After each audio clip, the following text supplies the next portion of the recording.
All right. Welcome to Monday. Hope the midterm went all right. Show of hands if the midterm was okay.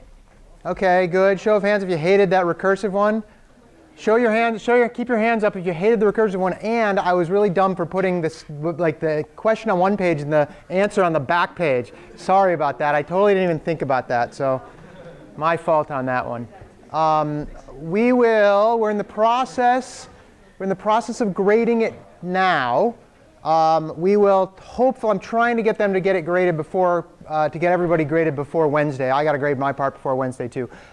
So we'll try to have it back then. If not, it might slip a couple extra days, but they started grading a little late because I was out of town, so that's that. I did have a good time at the conference in Kansas City, Missouri, and ate some good barbecue, which was good.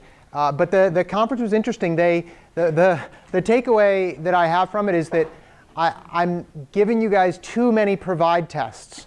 Like that's kind of what I get a takeaway from this whole thing is everybody there was like, make your students write more tests, make them write more tests. And I'm like, I would love to make them write more tests, but I also don't want them like, staying up until, all hours of the night. Although the number of emails I got this morning saying, please give me an extension was an interesting one. But, and the answer was you already got an extension, but unless it was a specific case. So anyway, the conference was pretty good. In fact, I listened to somebody do a talk on this thing called UNSI, which is this thing called unit testing. That's basically what we do with provide, is this idea of unit testing. In other words, test one tiny thing and try to test as much of your program as possible. That's what you guys should be thinking of. It's hard to do automatically in C++. There are libraries which help out doing this. This guy actually took one of those libraries, which is, the library is not easy to use. And he wrote a little wrapper program around it that makes it much easier. So in the future, I might try to implement something like this so that you guys get used to doing your own tests. So don't raise your hands, but if you are doing your own tests, good job. If you're writing your own tests. I know it's hard, but it's also something that's kind of important. Okay, let's see. Homework 4 was due today. A lot of you guys, like I said, judging from my inbox this morning, a lot of people did not realize how long it was going to take to debug some of those things. To write the remove function for trees, you probably never want to see a binary search tree again in your life, right? It's not. You guys know this now, right? It's not trivial to write this. It's not hard, I would say. It just takes time to get it right, which is what a lot of people did not kind of recognize. Here's what I will do. Boy, let me think about this. I don't want to give you there's no projects due right when we get back from spring break or anything. The next one's not due for a couple weeks. But although I may not be teaching, or in fact, I'm not going to be teaching the topic for the next one, I can put up the assignment early too, so you can at least look at it. Okay, so maybe you can get started a little bit earlier on the next one. Okay, I think the one we just got through was the second hardest assignment for the semester. The hardest one's the last assignment that we'll get to near the end of the semester. Okay, any other questions or comments on homework 4 or the midterm? Don't give any answers away quite yet. There's still a couple stragglers who still need to take it. And I'll modify it for them, but not to the extent that they couldn't get some information for you. Comments? Okay, we'll go over the midterm hopefully Wednesday if I can get everybody to at least take it by then. All right, so today we're going to talk about, Unix tip of the day is on this thing called a spell, which sounds a little weird, but you could probably figure out from what it says to what it might do for you. And then I will skip this again for right now. GDB. Those people who I showed how to use some GDB over the last assignment, I think they got something out of it. So it might not be a bad idea to try to learn a little bit of GDB if you don't like the Eclipse debugger, which, by the way, is GDB under the covers. It's GDB. We'll maybe talk a little bit about that at the end if we have some time. And then we'll talk about these things called priority queues. This is another abstract data type, which we will implement in a few different ways. And it's actually a pretty neat abstract data type because it's used fairly frequently. So we'll get into some details about that. It's a tiny little bit of math. For those of you guys taking Comp 61 right now, you might have seen a little, but it's not even enough to worry about. There's just a little bit of theory in there. We'll get to that. Okay? Comments before we get going? All right. So a spell. Anybody ever lose any points on their README because things were spelled wrong? A couple people? Yeah, a couple people. TAs are supposed to look for like misspellings. I mean, if you're like misspell one word, nobody's really going to care. But look, you can actually run spell check on your README file. If you do it in a word processor, of course, it runs spell check. But there's this program called a spell, which is really easy to use. You type a spell -c and then the file name, and it will read in your text file, and it will spell check it for you. And it's really easy to use. A spell -c. Oops, let me see. I need to log onto the homework server. OK, and then a spell -c. Is that what it is? Nope. D is like the, nope. Ah, where is it? Hang on. That's a good question. Does it work for British spelling? We will see that in a second. Let's see. Did I call it that? There it is. There it is. OK. Declaration of Independence. That actually has British spelling in it, right? They were all British at that point. But yeah, you probably can load certain dictionaries that have the British spelling. But here's how what happens. When it comes up, it starts going through your document, and it just picks out something it doesn't know how to spell, like usurpations, which, by the way, was probably spelled correctly. I'm guessing somebody looked this over like back in 1776, but we'll say for now, let's say we were writing it today. What you can do is it will actually give you some suggestions. It does know usurpation, but it doesn't know the S on the end, so it's not perfect. Sometimes it gets the S one, sometimes it doesn't. But let's just hit ignore for that one. Another one there. Wait, that was the same. Well, it had with the S. Oh well. Anyway, dissolutions. So it knows dissolution, but doesn't know dissolutions here, number 2. You can just click on there. Let's find one. There we go. Here's a British spelling that it's not going to get right because it's using an American dictionary neighboring. And it actually guesses. Any ideas how they might be, what they might be using to check some of these words? A try, they might be, right? I mean, this is a good use of a try for things like spell check, because you can keep all the words in there, and you can do it. So let's change English laws in a neighboring province to English laws in a gibbering province. I'll type 7. And then it changes it in there, and it does that, right? Complete, I guess this is how they used to spell complete back in the day. But if it was us, we'd want to spell it this way. And it's pretty good, right? And you can have it save your changes and all that. So anyway, just wanted to show you a certain like spell checker that's available to you. The question is, where does it get the words from?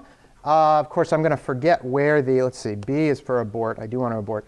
Let's see. Let me figure this out. Where is the Red Hat spelling dictionary? All right, Red Hat spelling dictionary. Let's see if this comes up. There we go. Spelling dictionary. Does it say where it is here? Come on, Google. You're failing us here. Urban Dictionary. Hang on. Let's see. Hang on. I forget where it is. I'll have to look up where it is. But there's a dictionary that's just a list of words, and that's where it's pulling them from. It's probably pulling all those words in, throwing them in something like a try, and then using that try to determine the closeness of your words to the words that are in there. And it's definitely using some other things as well, but it uses it. OK? So you can use that if you want, a spell. And I'm sure you can load other dictionaries. There's probably just a command to do it. I imagine there is. A spell. Let's see. It probably says, there's a language one here. I don't know what the language would be for British. Maybe you type British. I don't know. Master dictionary. That's for the if you want to use a different dictionary. So you can figure it out if you have a dictionary. OK? All right. Questions on that? No. It's kind of fun little thing. OK. Let's go into this idea of a priority queue. OK, now we've talked about queues before. It's not really a queue in the same sense, right? It's the same idea that you can only get one value out of a priority queue, OK? But we have lots of time. So it's called a priority queue, and the queue part is a little bit misleading, but we'll see what it actually means. But here's the deal. Sometimes you want to store data that's prioritized in some way. Okay? And the prioritization, we see that all the time in real life, right? You go to an emergency room, right? They prioritize you by like how much you need to see somebody right now, right? The guy coming in with like an axe like sitting in his neck is going to get ahead of you, stub your toe, and it looks kind of crooked, right? I mean, that kind of makes sense, right? So there's priority in that case, and they take people in a priority basis. So that's why when you stub your toe and have to go to the doctor, you wait for like 5 hours, right? Because people are coming in with like gunshot wounds and stuff, and they're going to get served before you. But that's the whole deal. You're probably not going to like have serious brain damage or whatever, right? From your toe, right? Professor's office office hours. So if I'm sitting with you guys in office hours, and all of a sudden another professor comes in, I'm probably going to stop our conversation for a second and say, hey, what can I do for you? Right? Like there's a priority associated with that. Not that I'm being like mean about it, but that's kind of the way it goes, right? I had somebody recently, actually maybe it was last semester, I was sitting with a student, and in the middle of when I was talking to him, his phone rang. And it was like right there, his phone rang. And you know when you're talking to somebody and their phone rings, you're like, it's a little bit, you know. And I totally expected him to be like, hello, or whatever, or be like, hold on a sec. Nope, he just didn't even look at it. He just went, boop, turned off, and like that was it. So I was like, good job. And then, you know, whatever. I didn't tell him that, but I thought that anyway. But that was, you know, he prioritized like our speaking over his phone call, which was probably the right thing to do. Okay, so anyway, getting on an airplane, there's tons of priority with that, right? I mean, I've just been on and off 4 airplanes in the last few days, and all sorts of priority, right? I mean, if you have kids, if you have a stroller, if you're like first class, you get on to walk on first. If you go to like upgrade your ticket or you need to get on standby, guess what? If you got a first class ticket on some other flight, you're going to get on standby. Like they will like sometimes kick people off, just put like the first class because they paid more, right? So it's all about priority. So this is like something we see a lot in life. So things we see a lot in life, we tend to create data structures for. In our priority queue, all we're doing is saying, look, store the elements according to their priority, but not in any particular order. You could store them in what order would be priority order. Let's say you have a bunch of numbers, and the highest number or the lowest number is the first priority. So what would one way of storing those be that would be that you could use as a priority queue? Sorted order, right? You could sort them in a particular order, but it's not necessary. Okay? It's completely not necessary, and we'll see why later why the fact that it's not necessary is actually not a terrible thing. Okay? So it is not position-based. Okay? It's not like a sorted array where there is a particular position for some element. Right? It's not position-based in terms of a linked list where you have to walk down the linked list until you get to some element. However you work it out, your priority queue just has to be able to do a couple things, but it does have to be based on that priority. Okay? There's no real notion of a position in whatever structure it is. There could be. Under the covers, there could be. This is an abstract data type, and you could have some ordering, but in general, you don't have an ordering that the outer user, external user, doesn't care about the ordering. Okay, so that's what we're talking about when we get to a priority queue. Priority queues have these things called keys. Okay? And a key is basically comes along with your data, and that key that comes along with your data is what you prioritize by. Okay, that's what the key is. Okay, the ranking part of it is based on your key, not your data. So if you want to rank people's I don't know. Let's say you're prioritizing somebody for getting on an airplane. If you're prioritizing somebody getting on an airplane, right? You might have like whatever kind of ticket you bought might have an associated number with it that's lower than a lot of other numbers because you're higher in the queue, or whatever, right? So that's what the key is. You will see keys a ton of different places in computer science. Anybody programmed in Python before? Used a dictionary? Right? If you use a dictionary, everything's based on the key, or in JavaScript or in PHP or some other languages. You've got this key that you're basically associating with something, and then you can pick out the values from your key. You can search for it through the key, and it's normally pretty fast, which is a good thing. Okay? Keys, though, they're not necessarily unique. In other words, you can have 2 keys that have the same priority, okay? But we can't necessarily, if two keys are the same, meaning they have the same priority, you can't guarantee which one you'll get when you ask for like the next highest priority, right? They can change too. So Yelp ratings probably use some sort of key-based system for the ranking, let's say. Okay, so you know how you look at Yelp and it says, this restaurant was 2 out of 4 stars or 5 stars or whatever, right? Those 2 stars are probably the key that you're going to use about the restaurant. Nothing else about the restaurant matters for that ranking except or for the priority except the ranking. And of course that can change, right? A rat runs across your restaurant, your ratings will go down, right? And that'll change over time. So they can do that. Anybody use you go to Amazon. Does anybody use Amazon? You go to Amazon.com and they rank the things, same things, products by like 5 out of 5 or whatever. And have you ever looked up something and it was the first hit you got was completely the wrong thing, but it had a 5-star rating, and the reason it was the wrong thing was like 2 people rated it, but they both gave them 5s. So it's like, this is the strongest rating thing, and you're like, no, it's not. The next one down has got 4,000 ratings, and it's like 4.7, and it's awesome, but this thing that happened to have 2. It's because Amazon, it's completely backwards in how they rank these things, right? They should probably do what? Yeah. Yeah, you should probably either have 2 keys or come up with some other way to get your key. Right? Your key can be based on something, but if it's strictly based on something that doesn't necessarily make sense, like total rating, right? Average, that's a terrible one, right? In this case, right? In some cases it might be the right one, but in this case it happens to be different. So you got to be a little careful with them. Okay? As I said, keys can have more than one value, right?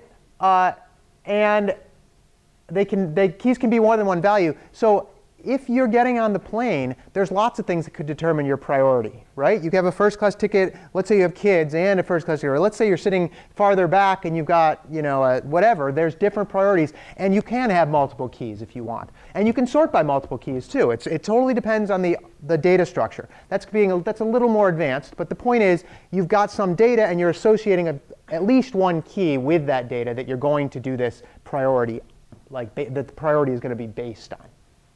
Okay? All right, here's an interesting one. So keys can be generated by the property of the object itself. Okay? What's the example I use up here? Like the price of a book. Okay? If you're looking up some book and you want it to be lowest priced first, well, the key in that case will be the price of the book. It has nothing to do with the actual text in the book, just the price of the book. Right? You could also generate, like by some other application, like the gate agent at the airport will decide, hey, your priority is based on a bunch of factors. That doesn't necessarily have to be the thing itself, based on a lot of other factors. Okay? You have to be a little careful with this, though. Anybody have a question about that? No question about that. Okay. You have to be a little bit careful about this, because if you generate a key based on the object, what if the object changes? Right? Then you've got a little bit of an issue. You can deal with it, but you have to be a little careful with it.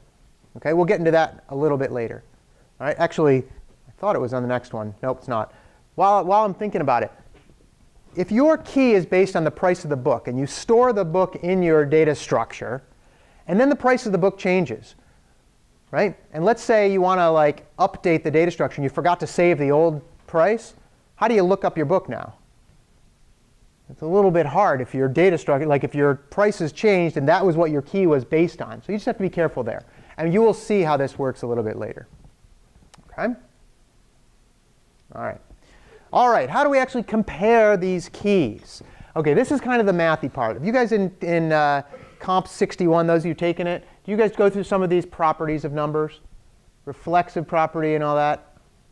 Not seeing too many nods. Maybe it's not yet in the semester, for those who haven't taken it.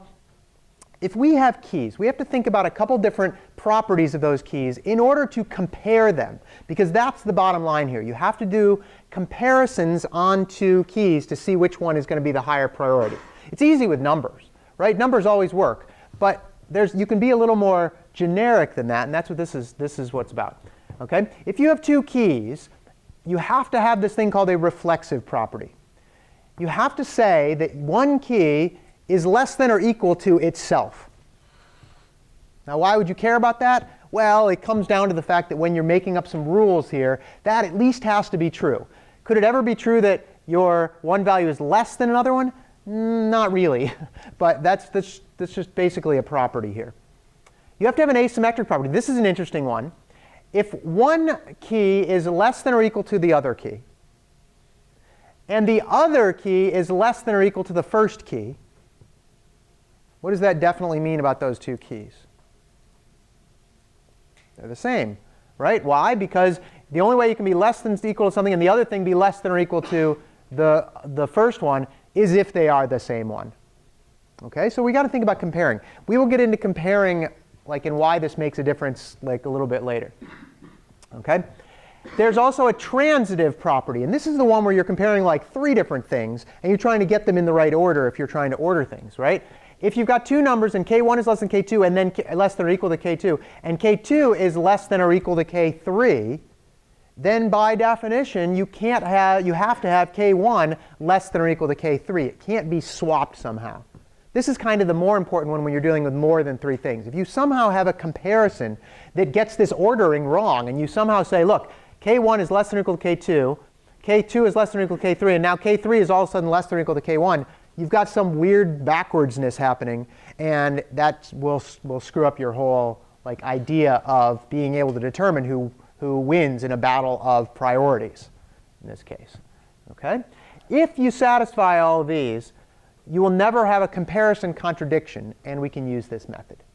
Okay? All of that was to say that you can now compare a bunch of keys, and if these rules work out, you're not going to get it wrong when you do the comparisons.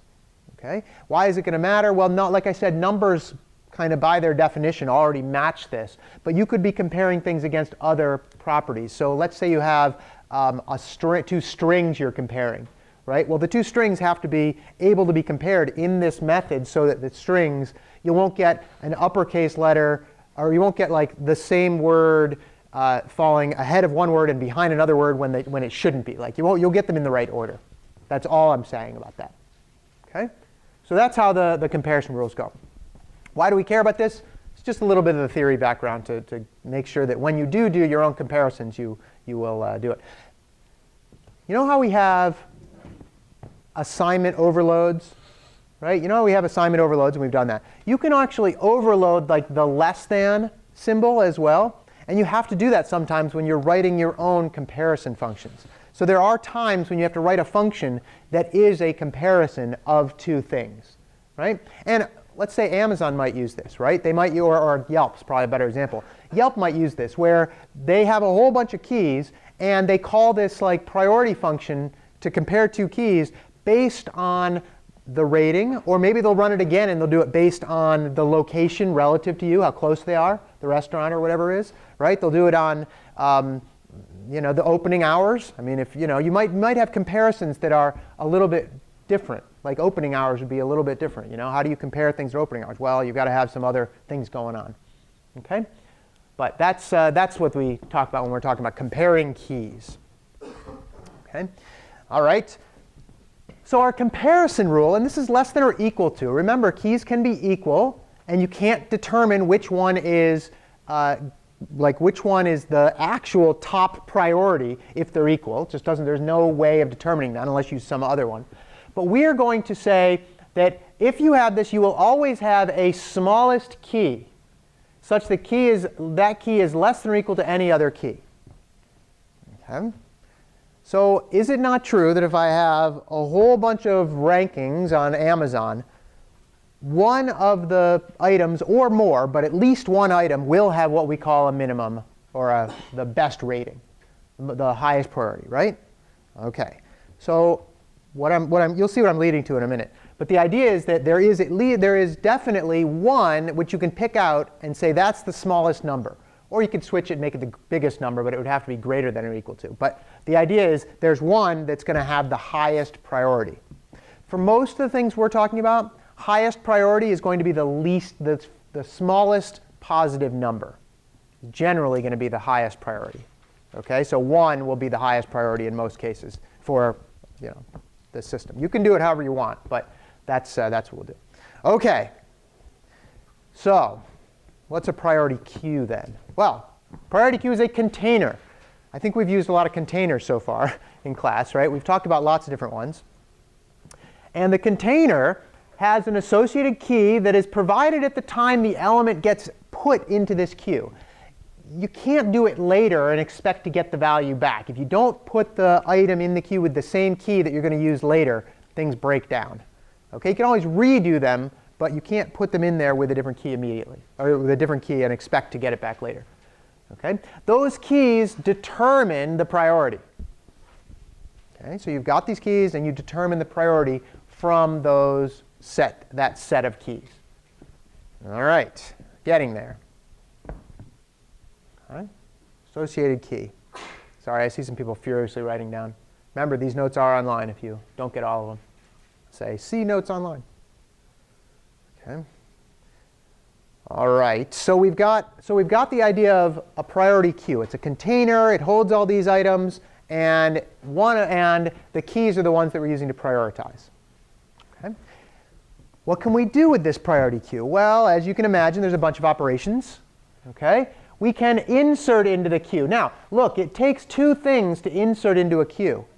It takes the key, and it takes the element or the data associated with that key. So when you insert into a queue, you have to provide two things, the key and the data. You could also provide a function that gives you the key. But remember, that supposes that nothing about the data actually changes. You can do the min element. Okay, if we're talking about a minimum priority queue, we can talk about a min element. You get the element with the smallest key. And you can remove the element with the smallest key. Zoe. Yeah, what do I mean by smallest key?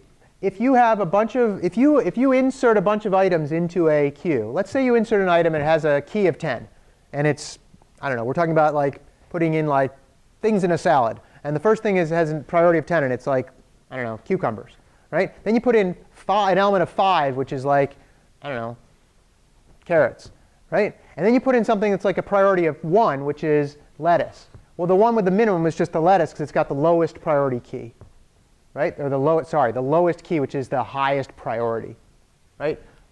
The smallest key, which in our case is the highest priority. Okay, so it's just whatever you're ranking on. Yeah? So if two elements of the same smallest key, I guess, doesn't matter which one you return? Yeah, this totally depends on how you implement it. You have to define that in a little bit more detail. The question was, hey, what happens if two elements do have the smallest key, and I say remove the minimum? Do you just remove one of them, and then other ones that have the same priority get to remain? Maybe. It might be that when you're removing them, you're using them for something, and you'd only want to do one at a time, and it doesn't matter what order you get the maximum priority one, or the highest priority one in. Or you could say remove min goes through and removes all the ones with that priority. Totally up to you, however you decide on it. Yeah, Clena. Yeah, normally it returns the element just removed. Now, if you were doing one where you had to remove many, then you'd have to figure out, remove it, return an array or return something that makes that work. But that's the basic idea. Yeah. Okay. Much like queues and stacks. How was that queue stack problem, by the way, on the midterm? Is it all right? Is it okay? Now, I didn't want it to be too hard. There's actually a really clever solution to that. I'll show you when I post the key. I'll show you the clever solution. I did not expect. I mean, you didn't have to get that solution to get points. You can do whatever solution works. But there's a really kind of a neat one that works great. It's kind of cool. We will talk about that later. But anyway, much like stacks and queues, there's only a few things we can do here. So hopefully, we can make a priority queue that's relatively efficient. Right? That's kind of the idea. If you're limiting your data structure, you want things to be efficient. Okay? There's some other operations we can do on priority queues. There's a size. You can tell how many elements are in the priority queue. You can see whether it's empty, kind of like a regular queue. Right? You can also return the min key, which is different than min element. Right? The min key gives you the key based on that element. Right? So you can go through and you can say, I want to know what the minimum key is. Right? When would that become important? Might be important. Yeah? When you're adding new ones, and in what case do you care if you have the minimum? Like, why do you need to know the minimum one? You want to add something first. If you want to add something to the highest priority, you're standing there waiting to get on the plane, and President Obama walks up and goes, hey, I got to get on the plane because Air Force One just broke down. Guess what? He's going to the top priority. Right? I mean, it's just kind of the way it is, right? Unless you're in Texas or something. But anyway, the point is that it's like, you've got these higher priority things. right? And you can get a min key out to find out what your minimum is so that you can add other things that are lower priority. Interestingly, there's not generally a max key one, but you could probably build that in if you wanted to. Although, you have to be a little careful. We're only talking about a priority queue that cares about the highest priority. We actually could care less about every other priority in this situation. Okay, it's just like a stack. The only one you care about is the top one. Well, in a priority queue, the only one we care about is the min key. Okay.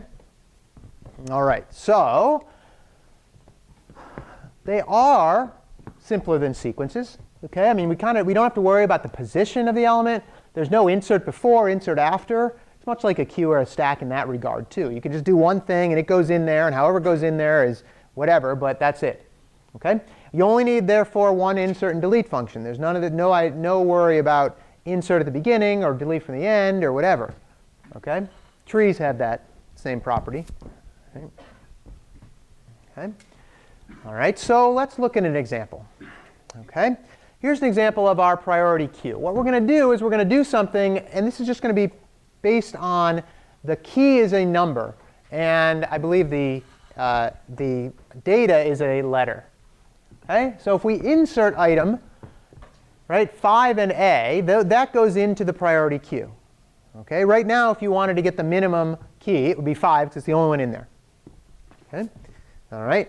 And then we insert 9, and that goes in the priority queue. Now, the ordering over here is completely irrelevant.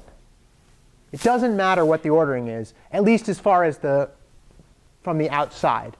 Under the covers, yeah, it matters because you got to know what's going on, but it's not going to matter for the outside of it. OK, then we insert 3 with the data B, and it goes in like that, and there's just these kind of ordered pairs, or rather, not ordered pairs, pairs of items. OK, then we insert 7, and there's 7 in there. OK, so if you do min element goes through, and it says, OK, 3 is the min key, so the min element is B. Make sense? Not hard in this case. Right? You do min element, and you get B out of it. Then you can do min key, and it will tell you the same thing. It says now the minimum key is 3. Okay. All right.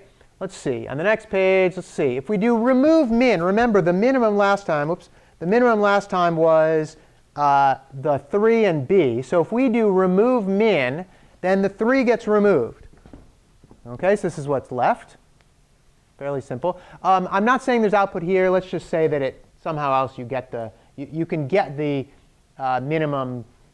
You can get the minimum by doing min element, right? You would do min element, then you'd say remove min, and it would remove the min.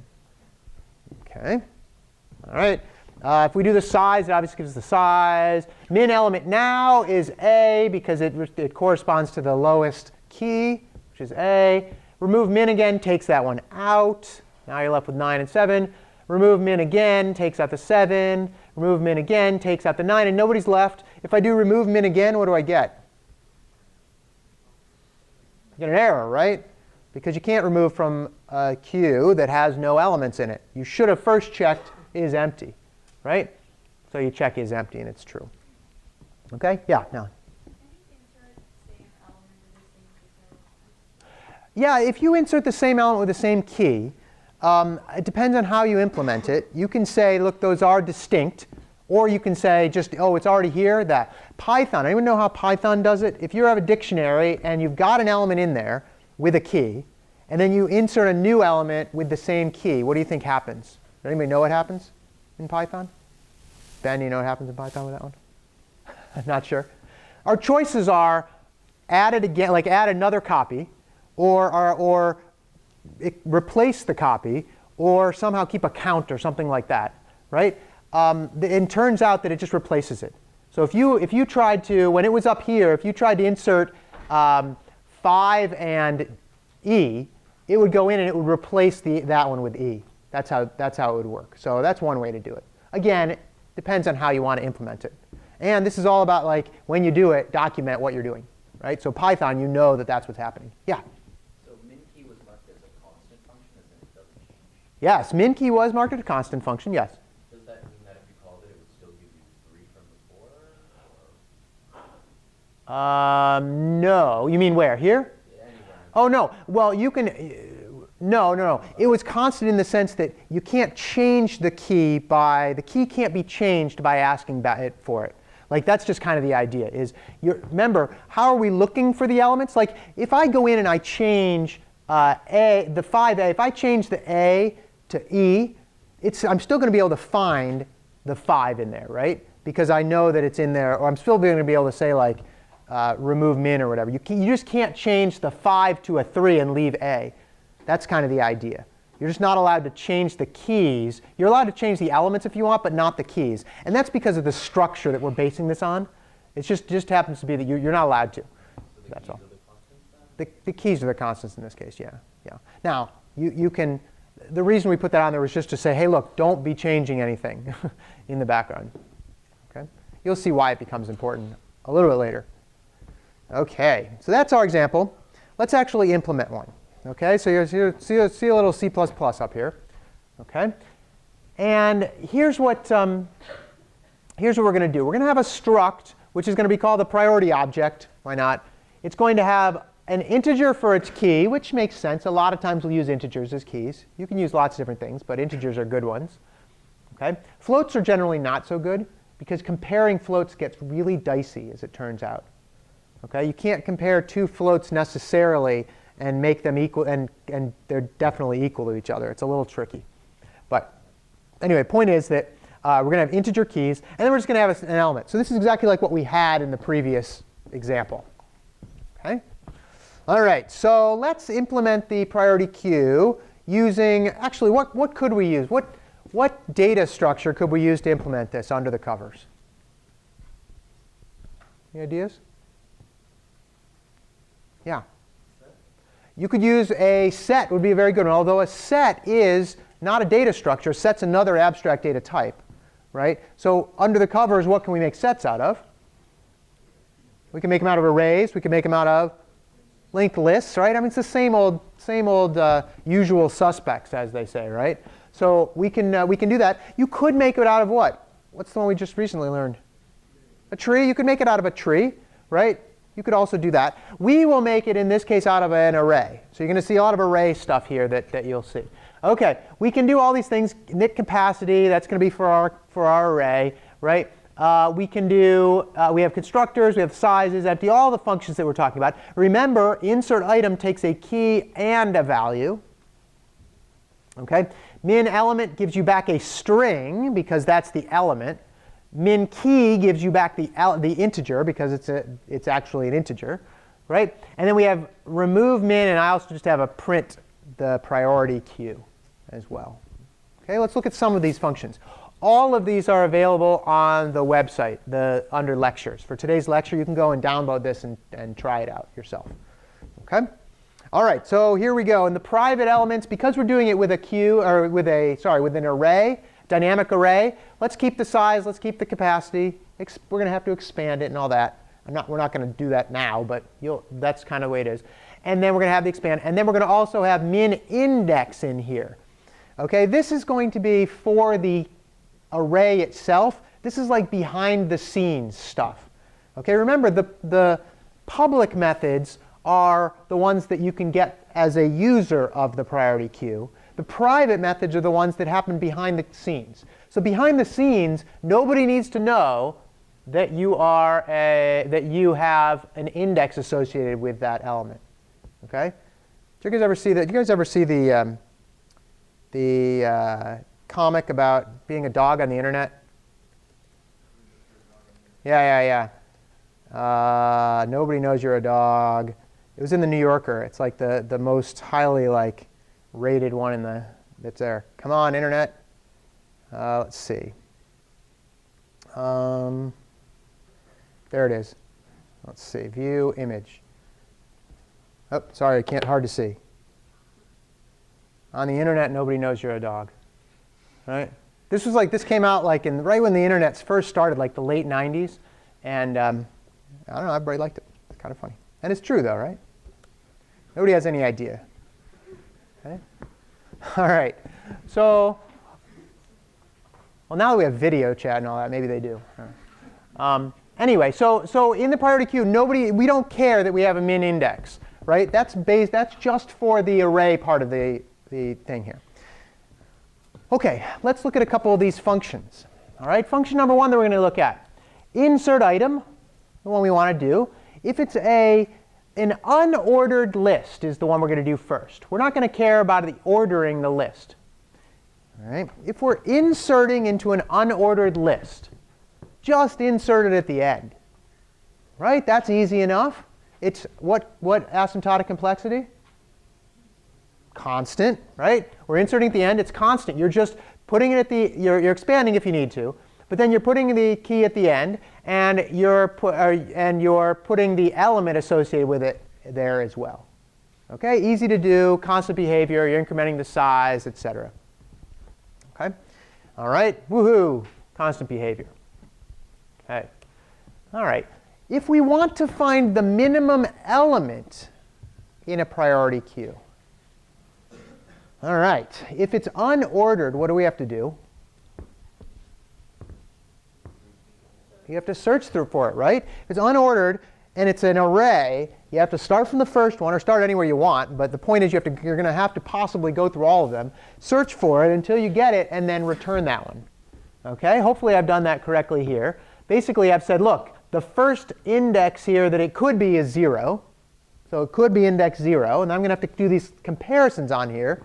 All right, and for I equals 1 to the maximum, or the size of our queue, number of items in it anyway, then if the priority item key is greater than the priority of the one at the index we're at, then all of a sudden the min index becomes the one that we are at. I probably should have rewritten this to use the less than or equal to, but it doesn't really matter, right? Basically, go along the array until, and for each one, say, am I the minimum? No. Or, well, the first one, yes. Check against the next one. Am I the minimum? Comparing, maybe I am. Check against the next one. Nope, I'm not. So it's still this one. And go along until you go through the whole thing, and you've got, you end up with the minimum. Can we short circuit this at all? Is there a way to go through this and have the, like, not have it be go through all the elements? Yeah. Yeah, let's say you kept the min index. That's a good idea. Let's say you kept the min index, and you said then when we wanted to do it, we would have to return it, right? But don't you have to figure out the next min index at some point too?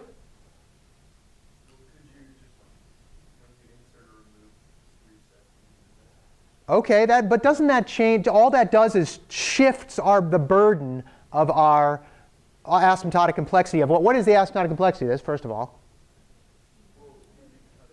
It's linear, right? Good. You could what? You could cut it down by just saying like the index of the thing you're inserting is less than the current index, whatever index that at. OK, that's fine. But that only gets you the benefit of one time doing a remove, right?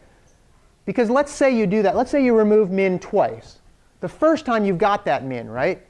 The second time, you don't have the min anymore. Don't you have to go through all of them again to look for the min? Yeah. So it's a good idea, but you're only gaining the benefit of like one operation in that case.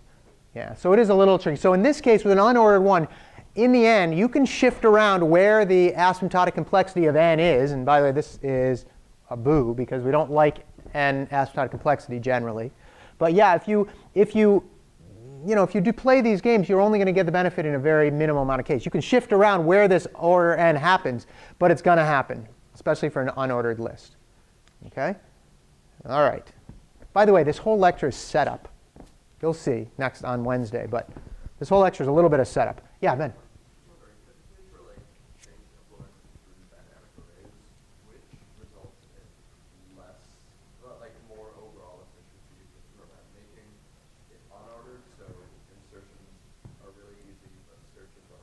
Mm-hmm.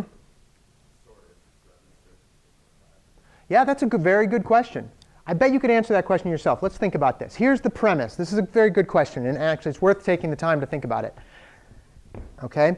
If you're doing it this way, inserting was what behavior? Constant behavior. Searching is now linear behavior. Okay. If you're inserting into a sorted array, which, by the way, we're going to do in about 2 minutes, right? If you're inserting into a sorted array, then the time it takes to put into that sorted array for every element is what? It's linear. We'll see that in a minute. Okay? You'll see that it's in a minute. It's linear to do that every time. Okay? But the question is, when would it be better to do one versus the other? Think about that. Talk to your neighbor about this. Get the premise. Trying to figure out when would you want to have a situation where you insert or in an ordered list and then get the benefit of taking longer when you're searching, or the other way around, inserting and taking longer to do the search. Insert it into an unordered array. Talk to your neighbor about that for a minute.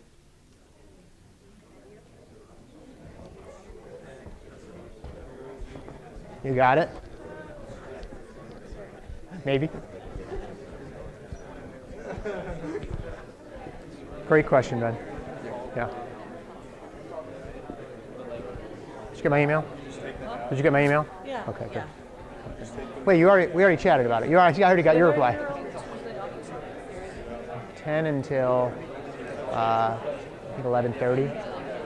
I can probably stick around a little after 11:30. So, just if it's going to be after 11:30, email me so I know to stick around. Yeah, just thinking of my class schedule tomorrow is all. Okay. Okay. Yeah. Yeah. I got your email also. Oh, you did. Okay. The one, area where the tree is displaying. Yeah. You just responded saying this. I'm still a little confused, but I'm trying to sort it out. Okay. Sort it out. See what you can.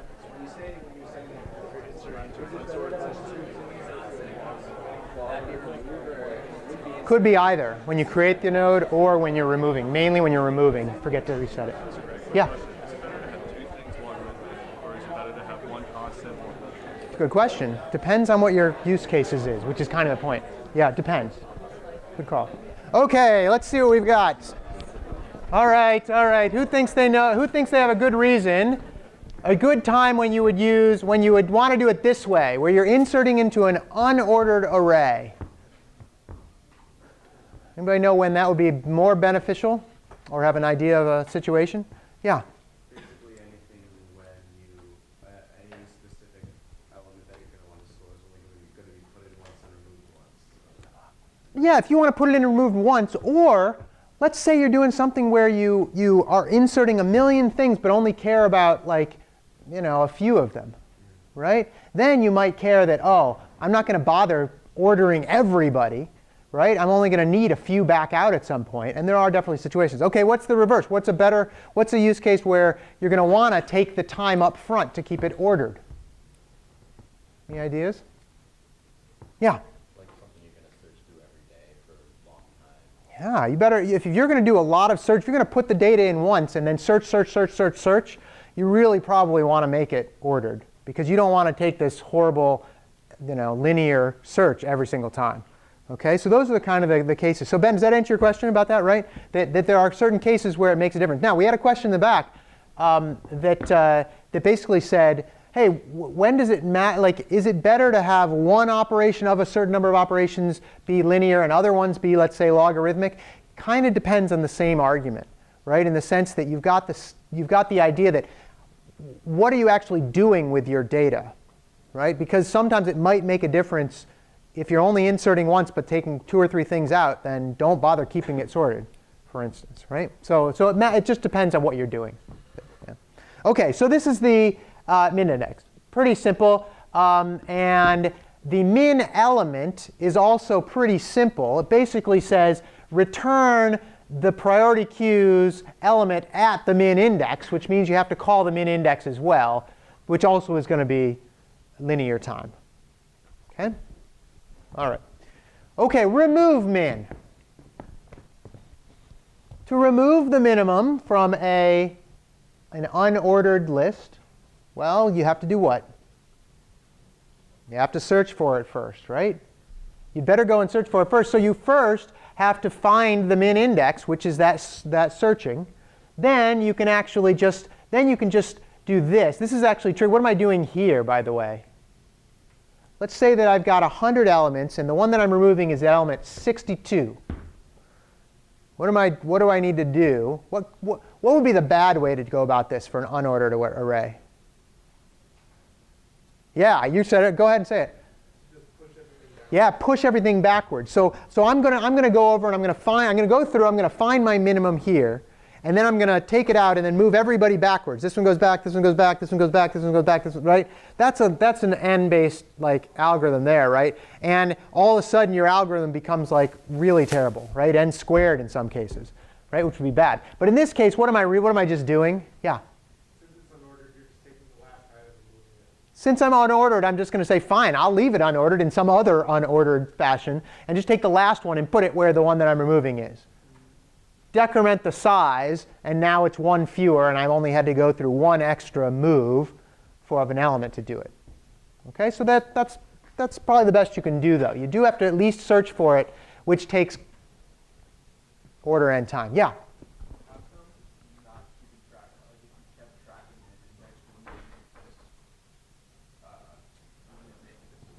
Yeah, it would make this constant once. I mean, the point is you have to figure out what the next min element is when you take out that min element, right? But wouldn't it only make one function O to the n and then all the other ones become, you don't have to call the min index again and again? You don't have to call the min index again and again. Well, yes and no. I mean, you might be able to, again, move it to a certain thing, but you're going to have to find the min index at some point, right? Wouldn't it be called less times? No, would it be called less times? Not necessarily. Depending on what you're Depending doing. on what you were doing, yeah.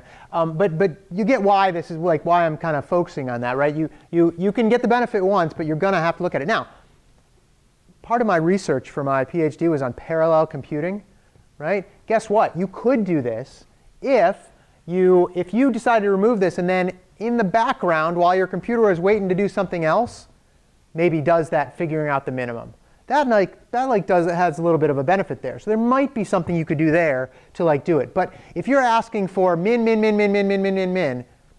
you're still going to have to wait for that recalculation of the min every time. Does that make sense? If you're trying to get the minimum out a million times. By the way, this is one way to do sorting. Put everything in a minimum queue, in a priority queue. Remove min, remove min, remove min, remove min until the queue is empty. What have you done? You've sorted your elements. Isn't that nice? Right? So you've got them sorted. All right, so it's not particularly fast, by the way, but it's one way to do it. Okay? All right. So that was the unordered list. Now let's do the same thing, except we're going to do it with an ordered list. Okay? Now we're going to just do the exact same thing, and we're now going to keep it ordered every time we insert into it. Okay? I don't think I really tested you guys on inserting into an ordered list yet, but let's look at it. Okay? Actually, do this. Here's what I want you to think about. And I want you to either write a little mini algorithm about it or just talk to your neighbor about it. If we've got a list and it's got to be ordered, what's the algorithm going to be to insert into that list? Talk to your neighbor about that one too.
Okay, who has the algorithm?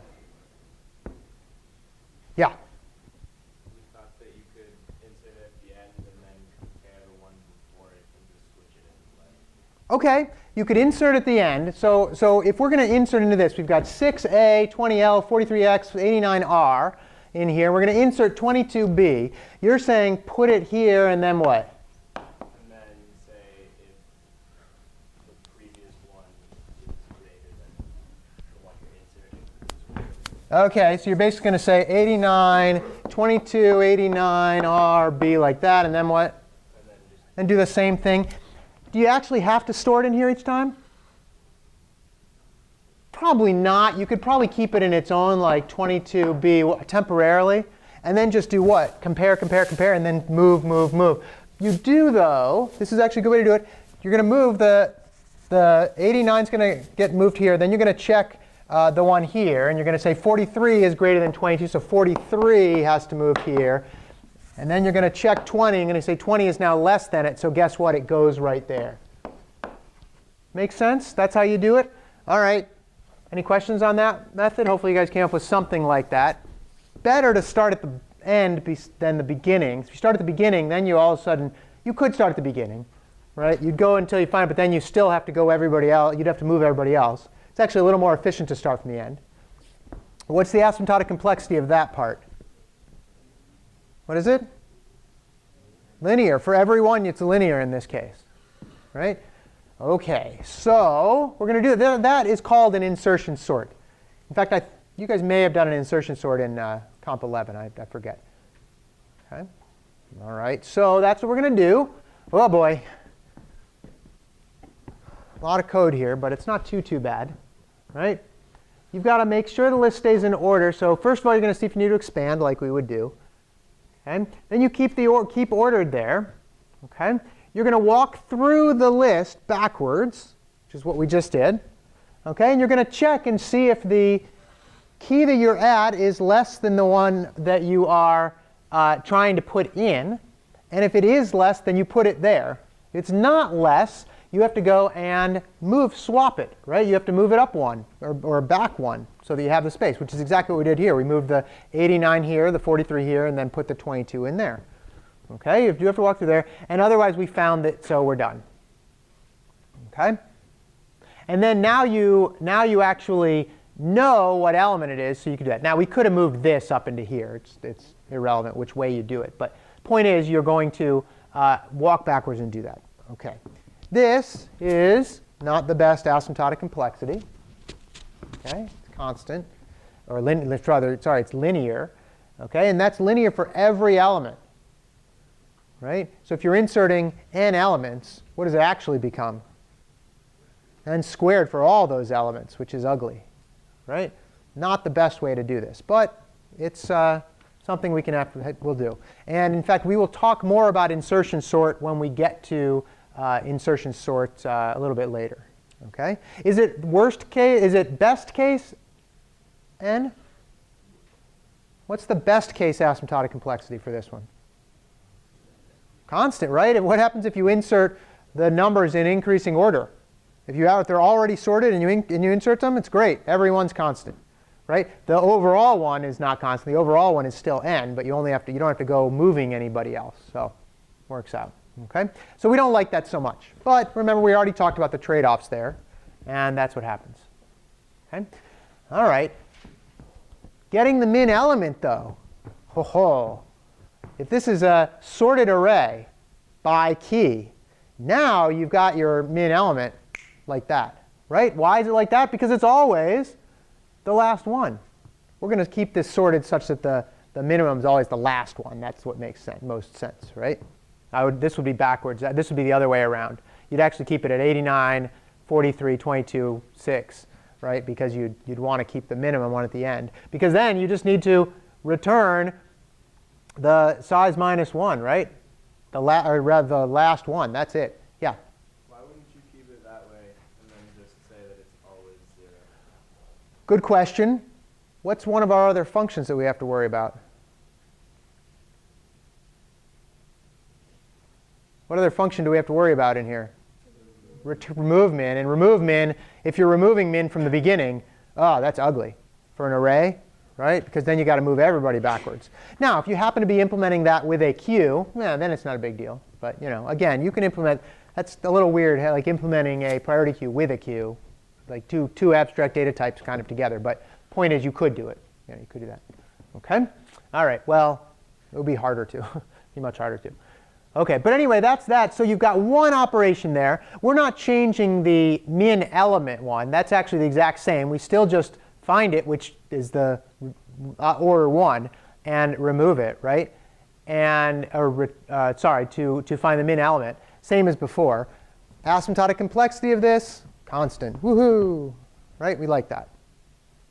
OK. All right. So we've got constant behavior there. All right, let's look at remove min. Right? Remove min, guess what? That's the whole thing. Right? You've got one little minus minus operation to remove min. You're just changing the size, and now the minimum's gone. Right? Because you've kept it sorted, and the last one happens to be the one you're removing. So it's super duper fast. This is now also constant behavior. OK? All right, questions on that one? OK, so we now have 2 different ways of making a priority queue. OK, 2 different ways of making a priority queue. Here's the summary of this. OK, we've got the unordered list, which when you insert is really fast, it's constant. When you remove, OK, you're going to have to take the time to search for the min element.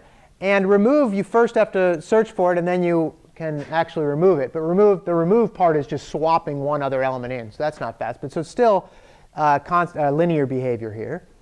Ordered list has got kind of the opposite behavior here. It takes a while to insert an element. It takes constant time or linear time to insert an element. And then it takes constant time to get the minimum and constant time to actually remove. OK, so there are trade-offs here. OK, there are definitely some trade-offs here. Okay. Given the other types of the other data structure that we've learned so far, that being the tree, could we implement some of this in a tree? A priority queue from a tree? Why not? Right? Let's do it. Let's say we're going to insert into a priority queue for a tree, for a binary search tree. Don't you just basically insert? Like, that's really all we can do in a binary search tree, right? So we can insert 10, and then let's say we put 20 in there, and then let's say we put, I don't know, 7 in there, and then 2, and then 9, and I don't know, 30, like that. OK, so if you do that, then what's the complexity for insert into a binary search tree? It's logarithmic if it's a balanced search tree. The worst case is what?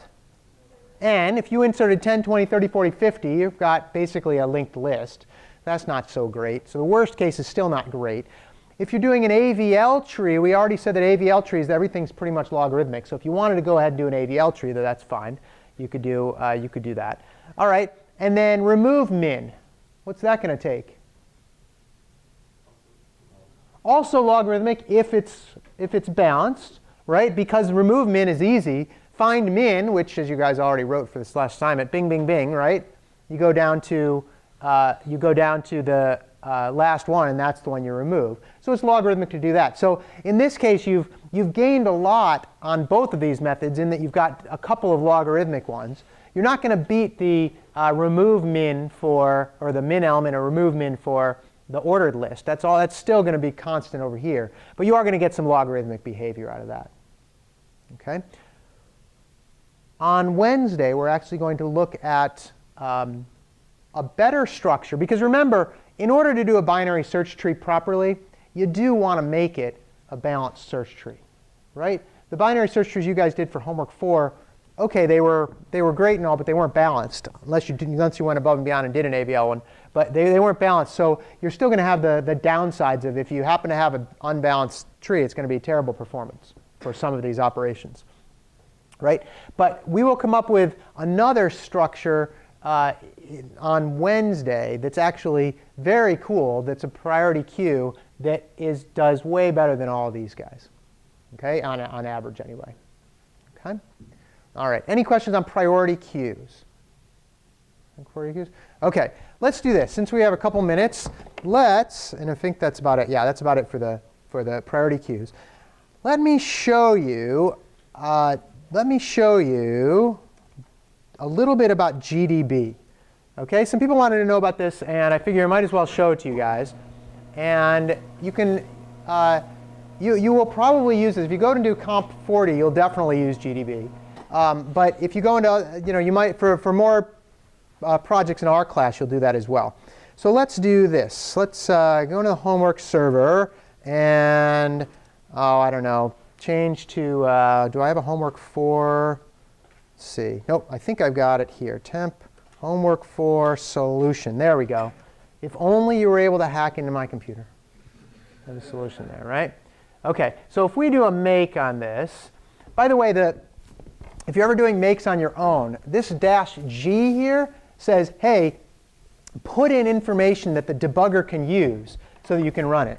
Okay, and if we do GDB and then /homework4, right, it opens up this debugger, and it's all text-based. Okay, so you have to learn a few commands. Okay, for instance, if you do the L command, it will list out your program that we're in here, right? And this happens. This is after all the top stuff. This is like the first thing that's going to. Sorry, this is another program here. This is where it's going to start, right, at your main function, and this is the line it's going to start on.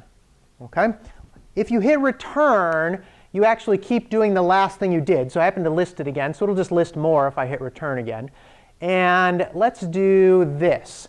Let's make the program run until line 33. Okay, that's called a breakpoint. And here's what I'm going to do. I'm going to type B33. And that's going to say, look, breakpoint at main.cpp line 33. And by the way, the reason you use the -G is so that you get the benefit of being able to have all the details so it can figure out from the machine code where your actual program is. So it's kind of cool. OK, then if we type run, right, it will actually run, and it will do everything, and then stop at the line we told it to stop at. Right? And print tree details. That's going to be the next thing that's going to run. It hasn't done that yet. But here's what's neat. Okay? If we type P and then BST, right, that's actually the root of our tree, and it will tell us that.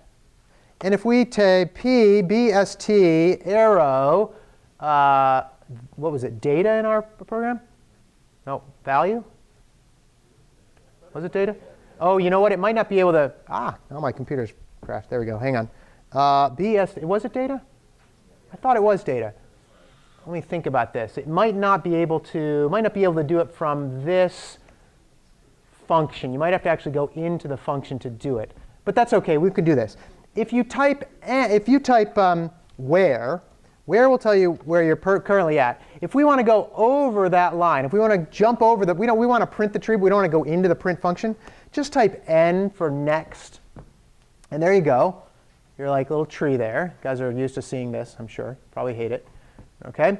And then let's see. You've got a copy constructor test here.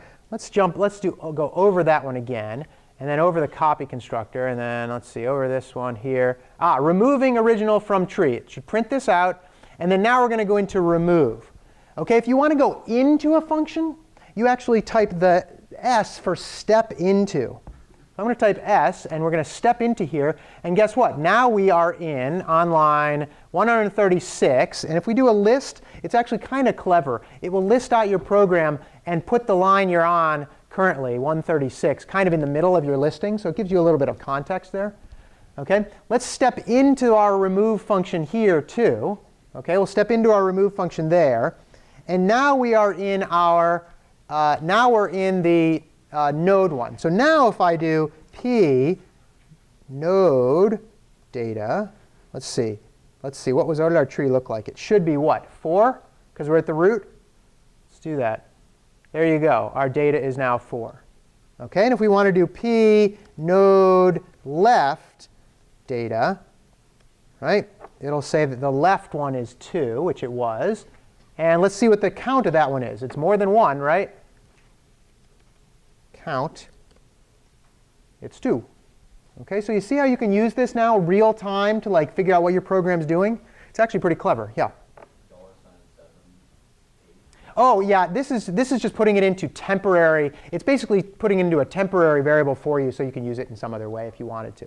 Yeah, you would refer to $7, 8, and 9 that way. OK? All right, so we could put more breakpoints. Let's do a listing here and see what's going on. We could put another, yeah.